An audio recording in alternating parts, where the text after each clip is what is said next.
Welcome. I like to share with you how I work with my chronic fatigue and pain clients, and also clients that have experienced past traumas.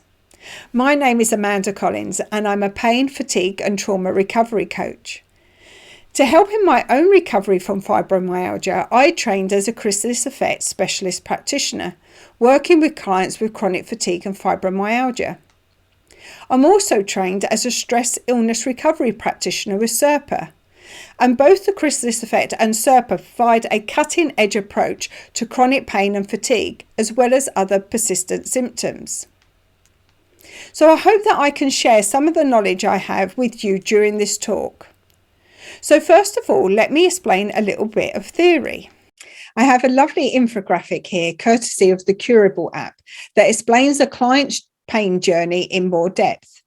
I would also say that this pathway can apply to other chronic stress-induced symptoms as well, including chronic fatigue. This infographic can be downloaded from the Curable website at curablehealth.com. Chronic pain and other persistent symptoms can look different for everyone. For some, the journey may begin in childhood at step number 1, and for others, it may begin with the onset of symptoms at step number 6. Both paths are equally valid and real. So let's look at each point in a little bit more detail. So step number 1, challenging childhood experiences. During childhood, the nervous system learns to detect danger. With each experience that feels physically or emotionally unsafe, the brain learns to go into a protective mode more quickly, and its alarm system may become increasingly sensitive. Multiple studies worldwide have shown a relationship between traumatic events in childhood, such as abuse, neglect, or a dysfunctional home, and later development of chronic pain. Step 2, coping strategies. When faced with challenges, children often try to reduce conflict by behaving perfectly.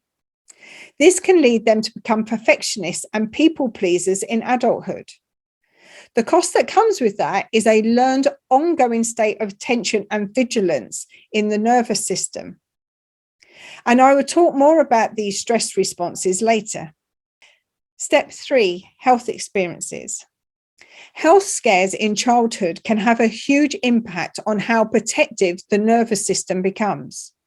Major surgeries, injuries, or incorrect diagnosis can lead to pain catastrophizing, increased amygdala activity, and a more intense experience of pain.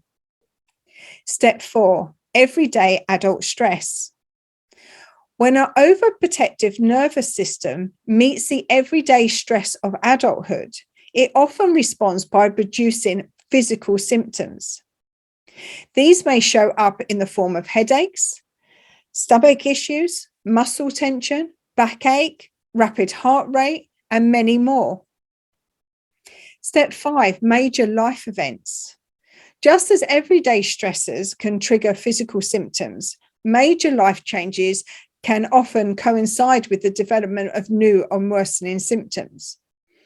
Common events include changes in relationship status, change in housing, death of a loved one, change in employment or a career, ongoing discrimination, change in financial standing, involvement in an abusive relationship, or a traumatic event. Step 6, chronic symptoms. At any point, an overactive nervous system can hit its tipping point and begin the cycle of chronic symptoms. These symptoms may begin with an injury, an underlying pathology, or appear out of the blue. Common examples include migraines, fibromyalgia, headaches, fatigue, back pain, neck or shoulder pain, hand and wrist pain, complex regional pain syndrome, knee pain, leg pain, foot pain, IBS and other GI issues, digestive issues, lingering pain from an injury, or other symptoms lasting longer than 3 months. Step 7, learned neural pathways. The nervous system is exceptionally plastic, which means it can pick up habits easily, both good and bad. Pain is just one of these habits. The more the nervous system practices activating certain symptoms, the easier it becomes to activate it again and again. This is why we have to be aware of what is alive in us now. What are my beliefs? What are my thoughts in this present moment in time? Step 8, brain changes. As pain becomes more chronic, many people experience a sensitivity adjustment. The brain becomes more and more protective, detecting danger and triggering a pain response even when no danger is present. Step 9, pain-related stress and changes. Chronic pain doesn't just impact the brain, it impacts every aspect of your life. It can affect your physical activity levels, your sleep quality, your social life, relationships, your identity, mental health, and also interrupt your daily routine. Step 10, the downward spiral. Unfairly, the brain changes and life changes that come along with chronic pain provide the pain with fuel. Activities that naturally relieve pain and release the happy chemicals become restricted, while fear and vigilance grow. Step 11, knowledge. The brain processes chronic pain using the fear system. In order to reverse the cycle of pain, the rational part of the brain, the prefrontal cortex that's here, needs to get more involved. Simply learning about how pain works can help the prefrontal cortex play a larger role. This is where organizations like SIRPA, the Stress Illness Recovery Practitioners Association, and the Psychophysiological Disorders Association in the US and the Chrysalis Recovery Program are all excellent sources of information and learning. Step 12, self-discovery. To help the nervous system feel safe again, it is critical to understand what made it feel unsafe. And I just want to say this is the most important part of recovery, is to have this understanding. This can be completed through guided writing exercises or with the help of a professional. An understanding of the nervous system's journey into pain will provide a clearer map of the way out. And that's why I would really strongly recommend working with a trained practitioner in pain, fatigue, and trauma like myself can really help. Step 13, targeted rewiring. The process of rewiring the neural pathways of chronic pain requires experimentation, patience, and consistency. Science-backed techniques like those found in the Curable app can greatly assist with this. Other science-backed techniques that I use include the pain science education, such as that provided by SIRPA and PPD, and also the Chrysalis Recovery Program, EFT tapping, and we'll be looking at the research on that in a moment, therapeutic journaling, that's doing unset letters and dialoguing, pain reprocessing therapy, somatic tracking, plus some other techniques I use with brilliant results, such as the matrix reimprinting and the balance procedure. These can all help with rewiring those neural pathways. Step 14, new neural pathways. Armed with a new perspective on pain, it is possible to start teaching an old nervous system new tricks. Joy, play, gratitude, and physical activities are powerful habits that release natural pain-relieving chemicals. The more these new habits are practiced, the more comfortable they will feel in the nervous system. And this is where I find that the balance procedure works wonders, helping us make these new neural pathways, because we are then focusing on what we want more of in our life, like joy. Step 15, the last step, a new, fresh perspective. Following these steps can greatly reduce physical symptoms, but that is not the only benefit. The work it takes to unlearn chronic pain impacts every aspect of our life, allowing for a deeper understanding of self, better relationships, a greater enjoyment of everyday life, and a loving relationship with the body. Did anything you see there surprise you? It's not a comprehensive list of all the factors that contribute to chronic pain or even fatigue or other persistent symptoms, as anything that happened in your brain, your body, or your life could play a role. You may find that all of these factors are relevant to you, or only maybe a few of them. Either way, the pain or chronic symptoms you are feeling are real and your experience is valid. Everything that Curable showed in this infographic is a natural human response. If any of these factors influence your pain, it does not mean that you've done anything wrong. The development of chronic pain is not your fault, and there are things that you can do to break the cycle.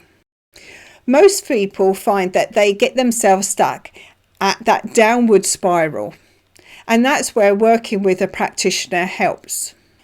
So you can see in the pathway that I showed you that past traumas, injuries and health experiences, especially in childhood, can prime our nervous system for danger. So we are on red alert all of the time, in a fear state where our nervous system is forever looking out for danger. And it mostly gets stuck in this sympathetic state. That's the fight, flight or freeze response. Recently, trauma experts have added 3 more stress responses. The attach or cry for help response, and that is where we turn to the nearest human being and we say, see me, hear me, save me.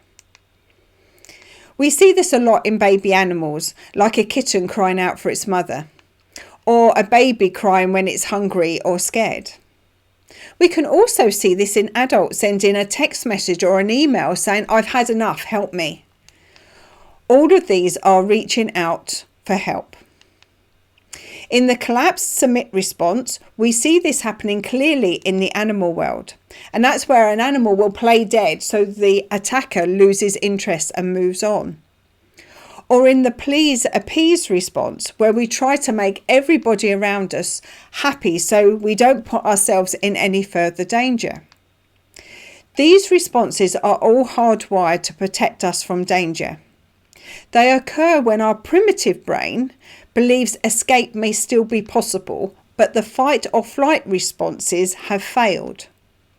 So I use the word primitive brain and not thinking brain because the fight, flight and freeze responses plus the submit, attach or cry for help and the please and appease responses are all outside of our conscious control. They are there to protect us.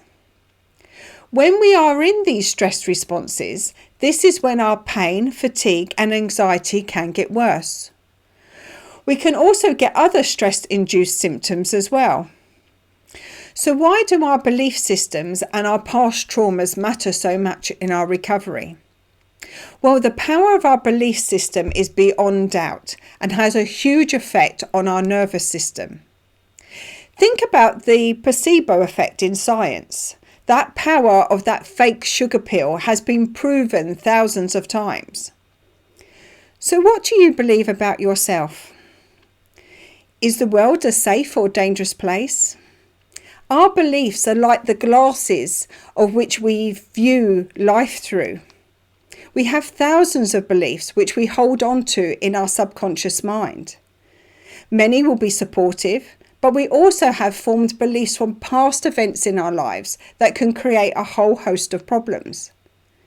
When we have limiting beliefs and unresolved trauma, we can get stuck in the danger response. This is why it's important to educate ourselves on the mind-body connection and be aware of our limiting beliefs and past traumas. So let's talk about the mind-body connection in a little bit more detail. The psychophysiological disorders, PPD for short, is a clinical term for mind-body symptoms. The following description is taken from the Psychophysiological Disorders Association's website. Now, PPDs are physical conditions and pain symptoms in the body that develop in the response to stress, trauma, and other psychological factors. The mind-body symptoms can affect almost any structure, organ system, or region of the body. Conditions such as chronic pain, migraines, fibromyalgia, irritable bowel syndromes, chronic fatigue, and pelvic pain syndromes are just a few of these very real chronic conditions that can be diagnosed as PPD. In fact, you may be surprised by just how many symptoms are actually mind-body disorders. And the good news is that after years of clinical research, there is now evidence that many of these mind-body symptoms, previously thought to be incurable, can be relieved or even cured without surgery, physical therapy, or medication. With an evidence-based approach to diagnosis and treatment, sufferers can achieve relief from their chronic pain and other symptoms. Research has shown that not all pain is generated by tissue damage, but stress, trauma, and repressed emotions are capable of causing these neural pathway changes in the brain that can lead to persistent pain and other physical symptoms such as chronic fatigue. So your pain is real, your fatigue is real, but the good news is the solution is too. So how do I work with my clients? I thought I would take you through some of the therapies that I use and what benefits they have to offer. Remember when I showed you the path in and out of chronic pain? It talked about adverse childhood experiences at number 1 and health experiences at number 3, where major surgery, injuries or diagnosis, both correct and incorrect, can lead to pain catastrophizing and an increase in the amygdala activity. This is where EFT tapping and the matrix re-imprinting really have an amazing effect on calming down the nervous system and changing our belief system, reducing the activity in the amygdala, which is the brain's smoke alarm, which is always watching out for danger. By using the balance procedure or doing the tapping, you are bringing your emotional state back into a state of balance, into a state of coherence, into the parasympathetic state, and out of the fight, flight, or freeze response, the sympathetic state. So by using the balance procedure, you are focusing more on what you want and not focusing on your pain and fatigue constantly. And this helps change the neural pathways. So I hope you found that helpful. One thing I would like to add is that having the knowledge about the mind-body connection is the first and most important step you can make. But it is what you do with that knowledge that counts. You still need to make those life changes and take the required action needed to work on yourself. Although I have heard of recovery stories where some people have read a mind-body book, such as John Sarno's MD's book, The Mind-Body Prescription, and after making that mind-body connection and the realization to what was causing their symptoms, their pain has gone away. But in my experience, you do need to be doing some of the therapies that I do, like EFT tapping, the balance procedure, somatic tracking, therapeutic journaling on a regular basis to help release your anger, your fears, your trapped emotions, and change those limiting beliefs. And then start focusing on what you do want, helping your mind and body feel safe, so you can bring yourself back into that state of balance and coherence. I would also recommend that you work with a practitioner like myself to go a little bit deeper in a safe way that is not traumatizing, so you can heal those hurt parts of you and those unresolved traumas that are stored in your body. This can be done through the matrix re-imprinting, internal family systems work, plus healing ancestral trauma. And I believe that the magic ingredient is to bring more fun back into your life. Have gratitude for all that you do have, and do the things that make your heart sing, that bring you joy. And this is where the balance procedure and wellbeing coaching come into their own. By using the balance procedure and coaching techniques, we can focus more on what you do want and start to make those changes. If you're already working with me, then I look forward to seeing you on our next session. If you're not yet working with me and you would like to find out more, then I'll recommend that you have a look at my website and book a free discovery call where we can discuss what's the next best steps for you. So thank you for watching. Bye for now.